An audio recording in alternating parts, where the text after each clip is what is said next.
Hi everyone, welcome to వంట వైభవం.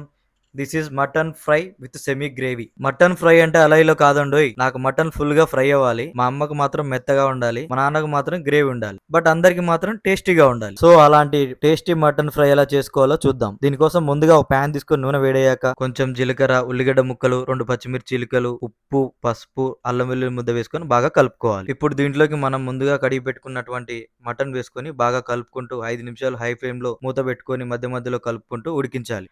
ఇలా ఈ మటన్ అనేది ఉడికేలోపు ముందు ఆ వీడియోలో చూపెట్టిన విధంగా దీనికి కావాల్సిన మసాలా అనేది ప్రిపేర్ చేసుకోవాలి. ఇప్పుడు మూత తీసి మనకు మటన్ ఉడికిందా లేదా అనేది ఒక ముక్క పట్టుకొని చూస్తే తెలిసిపోతుంది. మటన్ ఇంకొంచెం ఉడకాలి కాబట్టి నేను కొంచెం వాటర్ యాడ్ చేసుకొని మళ్ళీ మూత పెట్టుకుంటున్నాను. మీకు కావాలంటే కుక్కర్ లో వేసుకొని 2-3 విజిల్స్ వచ్చాక తీసుకొని దీంట్లో వేసుకోవచ్చు. ఇలా ఉడికిన మటన్ లోకి మనం ముందుగా ప్రిపేర్ చేసి పెట్టుకున్నటువంటి మసాలా అనేది దీంట్లోకి యాడ్ చేసుకోవాలి. మసాలాతో పాటు కొంచెం వాటర్ యాడ్ చేసుకొని బాగా కలుపుకొని 2 మినిట్స్ లో ఫ్లేమ్ లో ఉడికించాలి. ఇప్పుడు దీంట్లోకి కావాల్సినంత కారం వేసుకొని బాగా కలుపుకుంటూ ఒక 2 మినిట్స్ లో ఫ్లేమ్ లో నూనె పైకి తేలేంత వరకు ఉంచుకోవాలి. ఇలా ఫ్రై అయిన మటన్ లోకి అసలు సిసలైనటువంటి కరివేపాకు, కొత్తిమీర, పుదీనా వేసుకొని బాగా కలుపుకోవాలి. అంతే, అలా నోట్లో పెట్టుకుంటే ఇలా కరిగిపోయే ఎంతో టేస్టీగా ఉండే మటన్ ఫ్రై రెడీ. కావాలంటే మీరు కూడా ఒకసారి ఇలా ట్రై చేసి చూడండి. నెక్స్ట్ టైం మటన్ అయిన మాట వినబడితే మీకు ఖచ్చితంగా ఇదే గుర్తొస్తుంది.